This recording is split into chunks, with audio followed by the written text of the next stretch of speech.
previsão de queda da taxa Selic para 2026 e também a possibilidade de criação de renda através do recebimento de dividendos está fazendo com que muitas pessoas comecem a olhar os fundos imobiliários como ótima opção para os seus investimentos. A taxa Selic permanece em 15%, mas eu acredito que o movimento de queda deverá acontecer já na próxima reunião do Copom. Sabe por quê, pessoal? Porque de acordo com o Boletim Focus, a previsão para fechamento da taxa Selic em 2026 é ali na casa de 12,25%.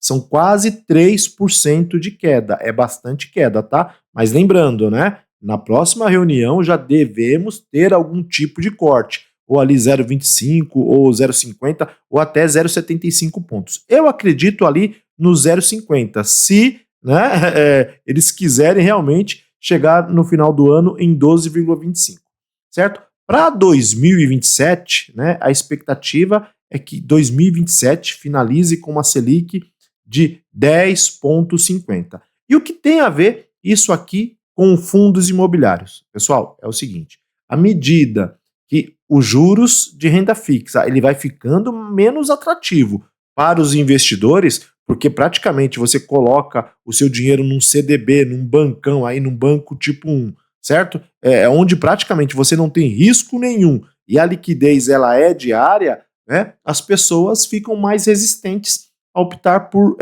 outros tipos de investimento, por exemplo, aqui no mercado de fundos imobiliários, certo, gente? O cara tá ganhando 15% ao ano lá, com risco praticamente zero, né? Num bancão grandão. Você acha que ele vai querer correr risco em fundos imobiliários? Né? Muita gente não.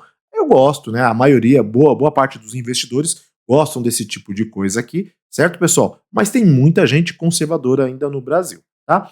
Outro detalhe importante que eu queria trazer aqui para vocês, principalmente para os fundos imobiliários de lajes corporativas, que é o que a gente vai falar, um dos fundos aqui do setor de lajes corporativas, tá? É que desde o meio do ano passado, né, a questão das empresas estarem acabando com os home offices, ela vem se solidificando, gente, tá? Por exemplo, algumas empresas para quem eu presto serviço, né, inclusive uma delas, que é um dos maiores bancos aqui do Brasil, praticamente pretende zerar o home office em 2026.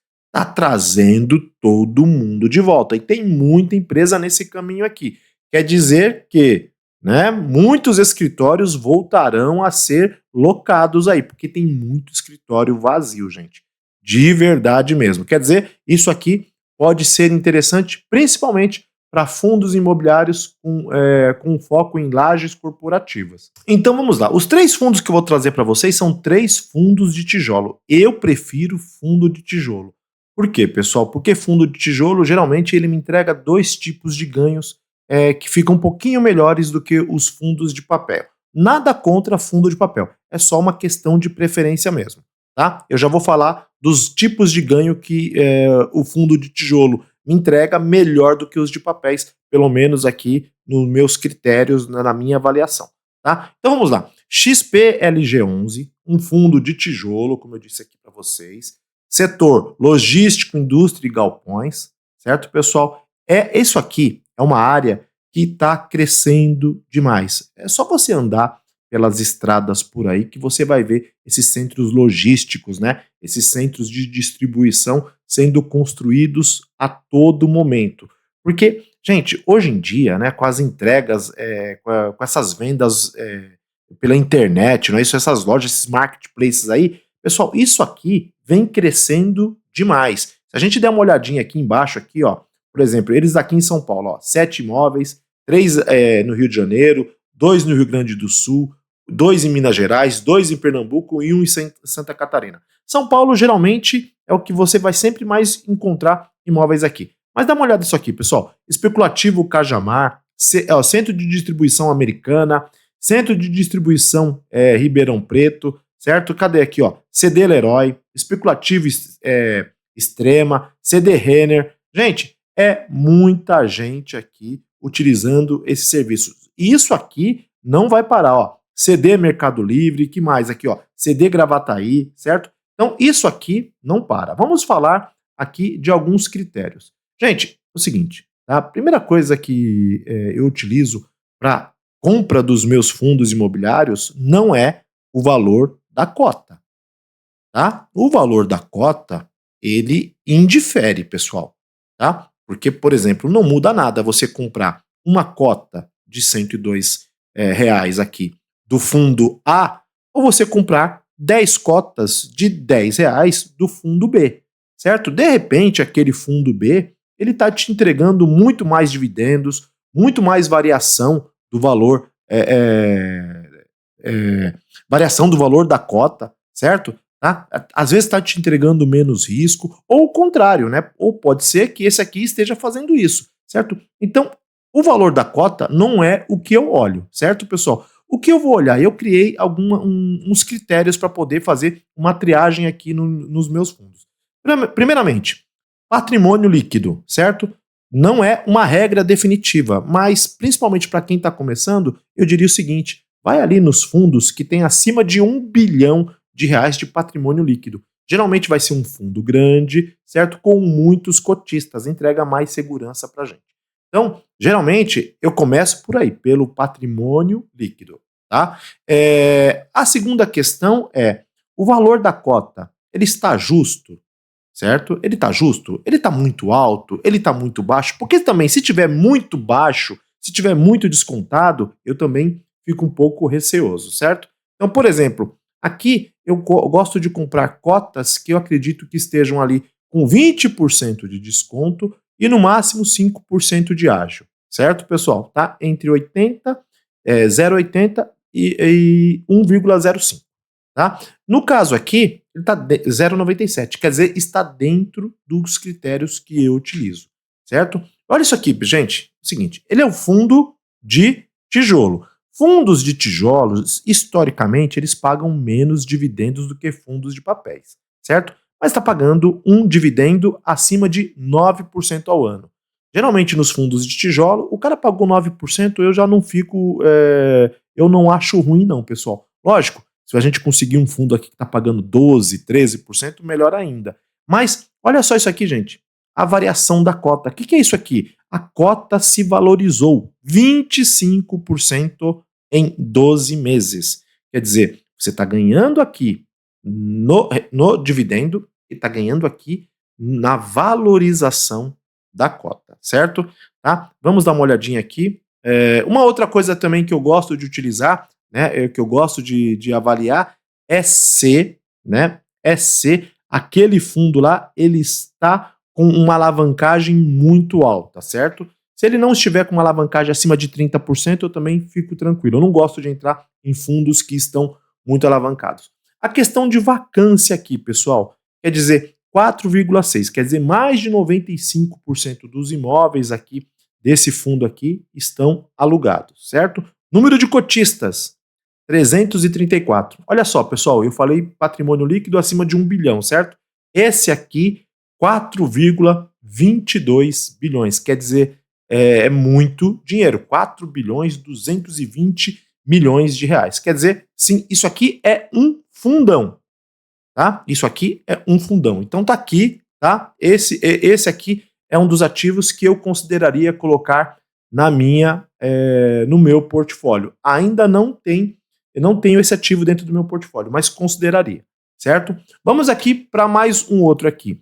Do mesmo segmento, logístico, indústria e galpões, certo, pessoal? Tá? Mas aqui com alguns números um pouquinho diferentes. Olha isso aqui.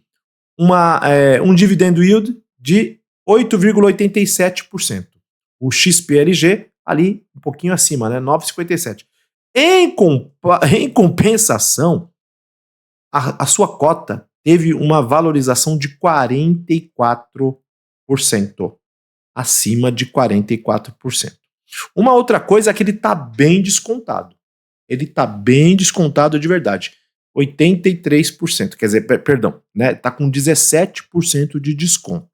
Certo, pessoal? Também está dentro aqui dos meus critérios para poder fazer as minhas compras. Vamos dar uma olhadinha aqui no valor do patrimônio, 1,39 bilhões, quer dizer, 1,390 milhões, certo? Vacância, zero, quer dizer, todos os imóveis, praticamente tudo alugadinho, né? Não tem espaço vazio. isso aqui é importante, mais de 40 mil cotistas, certo? Valor patrimonial da cota, 109,80. Perceba o seguinte, quando a gente está falando em valor descontado, né, que o valor da cota está com desconto, dá uma olhada aqui, ó, 109,88, certo? Só que ela está sendo negociada nesse momento aqui a R$ 91. Então ela está com 17% de desconto em relação ao preço do valor patrimonial, certo? Último rendimento, né, pessoal? O último yield aqui de dividendo, 0,72, quer dizer, ele pagou aqui um pouquinho abaixo ali de 0,7% no mês, se tratando de dividendo, certo? De novo, né, se a gente for olhar aqui, os imóveis deles aqui, vamos ver aonde está a concentração. Geralmente, né, a maior concentração está em São Paulo, mas aqui não está, ó. Aqui é igual, ó. Paraná 2, São Paulo 2, Minas Gerais 1, Amazonas 1. Gente, é o seguinte, é um fundo com poucos imóveis, certo? Tá? E a concentração dele está aqui, são Sudeste e Sul, certo? Ó, Paraná, né? E São Paulo e Paraná.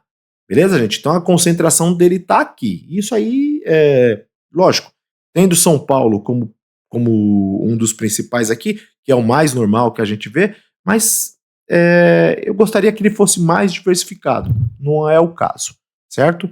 Vamos dar uma olhadinha aqui, gente, nos imóveis. HSI Logística São José dos Pinhais, esse aqui fica no Paraná, né? HSI Logística Merelli, isso aqui também está no Paraná. Cadê? Esse aqui, Log Castelo, São Paulo, Log Dutra, São Paulo, Amazonas e Minas Gerais, né? É mais um fundo também que eu consideraria colocar dentro do meu portfólio, certo, pessoal? Tá? Porque é o seguinte, pessoal, tem muitos fundos aqui. A gente sair comprando todos também, né? Você vai diversificar a tua carteira de um jeito errado. Então é importante que você seja criterioso na hora de você adicionar qualquer tipo de ativo aqui dentro do teu portfólio, certo? Agora vamos para o último aqui, que esse é do segmento de lajes corporativas, que é o BVPI, ó, BVBI, certo? 11. Então vamos dar uma olhadinha nele aqui, vamos ver se ele se enquadra dentro dos nossos critérios aqui. Valor da sua cota, R$ 82, certo? Pagou um dividendo ali de 7%, abaixo de 7%, já baixo, né? Pagou um dividendo baixo. O valor da sua cota está muito descontado, pessoal, 0,76. Por exemplo, ele já, ó, aqui no pagamento de dividendos, ele já está fora dos meus critérios. Lógico, eu não olho só uma coisa, tá? Eu olho mais dados para poder saber se eu vou colocar ele dentro do meu portfólio ou não, tá? Mas, por exemplo, o dividendo está muito baixo, certo? O preço justo aqui da sua cota, 0,76, tá muito descontado. O que a gente pode dizer? Tá bem barato isso aqui, certo? Só que quando eu encontro um ativo que está muito barato, isso também me leva a algumas dúvidas, certo, pessoal? Variação da sua cota, quer dizer, quanto que a sua cota valorizou nos últimos 12 meses? 22%. Para mim, excelente. Isso aqui, muito positivo, certo? Liquidez diária, né? Ali na casa de 4 milhões e 300 mil por dia. Para quem é um pequeno investidor, isso aqui é uma liquidez muito interessante, muito boa de verdade. Tá? Vamos dar uma olhadinha aqui em mais informações aqui para a gente poder entender alguma coisa. Olha isso aqui, né? É um fundo de tijolo, lajes corporativas, quer dizer que está focado em aluguel de escritório, esse tipo de coisa aqui. Gente, isso aqui eu não gostei. Uma vacância de 16,5%. Talvez, né? Esse aqui seja os motivos, seja um dos principais motivos de pagar um dividendo tão baixinho, tá, pessoal? Porque realmente, né, tem bastante imóvel aí desocupado. É um fundo que é grande, tá? 166 mil cotistas, quase 3 bilhões de patrimônio. Isso já leva a um nível de tranquilidade, certo, pessoal? Uma informação também que eu fui buscar é que esse fundo, né, ele não tem uma alavancagem alta, pessoal. Praticamente não tem alavancagem, 0,49. Um dos critérios que eu utilizo é uma alavancagem de no máximo 30%. Tá? Então, aqui esse fundo praticamente é bem desalavancado, né? Ele utiliza dinheiro dele, não utiliza dinheiro de terceiros. Eu acho uma prática, quando bem feita, muito proveitosa, muito boa, né? Que é você utilizar capital do terceiro para fazer a sua operação ser mais vantajosa, né? Mas quando você também não utiliza capital de terceiro, tá tudo bem, tá tudo certo, não tem problema nenhum. Tá? Vamos dar uma olhadinha aqui na distribuição dos imóveis aqui deles aqui. São Paulo, 7 imóveis, o foco todo em São Paulo, né? Tá certo, né? Tá certo, dá para entender bem, né, pessoal? A gente está falando de lajes corporativas, escritórios. Gente, qual o melhor lugar de você comprar imóveis para escritório, para alugar, do que em São Paulo, né, gente? Então aqui é o foco, é o coração corporativo do país. Eu acho que não tem problema nenhum, mas você vê, tá bem centralizado mesmo, certo? Mas não acho como um fator que seja de desabono. Então é isso, pessoal. 3 fundos de tijolo, certo, pessoal? Porque geralmente os fundos de tijolo, novamente repetindo, né? Eles entregam uma valorização da cota maior, né? E um dividendo menor, mas esse equilíbrio me agrada mais, por isso que geralmente o meu portfólio hoje ele é assim, ó, 70% em fundos de tijolos, 30% em fundos de papel, certo? Tá bom? Espero ter ajudado, espero que você tenha gostado. Se esse conteúdo aqui foi interessante para você, se você gostou do conteúdo, se inscreve aqui no canal, deixa um like aí e me diz se você já conhecia esses 3 fundos, tá bom? Fico esperando vocês no próximo vídeo. Um abraço, fiquem com Deus.